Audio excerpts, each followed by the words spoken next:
পাত্রসায়রে দেওয়াল চাপা পড়ে শিশু মৃত্যু। রবিবার শিশুর পরিবারকে নিয়ে কেন্দ্রের আবাস বঞ্চনার প্রতিবাদে বিক্ষোভ তৃণমূলের। সভামঞ্চ থেকে বিজেপির সাংসদ বিধায়কদের বাড়ি ঘেরাওয়ের ডাক দিলেন তৃণমূল জেলা সভাপতি সুব্রত দত্ত।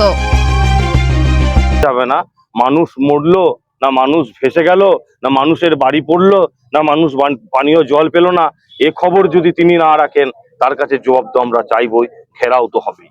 গত রবিবার বাঁকুড়ার ডাংপাড়া গ্রামে লাগাতার বৃষ্টিতে মাটির বাড়ির দেওয়াল ধসে মৃত্যু হয় কিরণ লোহার নামে বছর 3-এর এক শিশু কন্যার। তৃণমূলের রবিবারের সভায় উপস্থিত ছিলেন মৃত শিশুর আত্মীয় তাপস লোহার। রবিবার আমাদের একটা ভাঙা দেওয়াল ছিল, সে দেওয়াল চাপা পড়ে আমার বোন মারা যায়। ঠিক আছে, আবাস যোজনার নাম ছিল, সে আবেদন করা হয়েছিল। আবেদন করার পর ওনারা বাড়ি দেননি।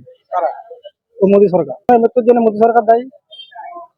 পাকা বাড়ি দিলে তাহলে মৃত্যুটা ঘটতো না। আজকে কি করবে? আজকে তোমার এই যে অবস্থান বিক্ষোভ করেছিলাম। আজকে কেন অবস্থান বিক্ষোভ কেন করলাম বলতে, তোমার যাতে পাকা বাড়ি পায়, মোদী সরকারের আবেদন করা হচ্ছে। আমরা তো খেটে খাওয়া মানুষ, আমরা ধরো কোনো রাজনৈতিক বাদ করি না। আমরা যাতে পাকা বাড়ি সবাইকে দেওয়া হয় তার জন্য আমরা বিক্ষোভটা করলাম। দলীয় সাংসদ বিধায়কদের বাড়ি ঘেরাওয়ের হুঁশিয়ারি ইস্যুতে পাল্টা জবাব দিয়েছে গেরুয়া শিবিরও। প্রচারে আসার জন্য ভাষণ দিচ্ছেন পাল্টা কটাক্ষ সোনামুখীর বিজেপি বিধায়ক দিবাকর ঘরামি। একটাই কারণে, ওনাকে কেউ চেনে না, জানে না, বিতর্কিত মন্তব্য করে যাতে সোশ্যাল মিডিয়ায় থাকা যায় তার জন্য উনি ভাষণ দিচ্ছেন। এসব ভাষণ টাষণ দিয়ে কিছু হবে না।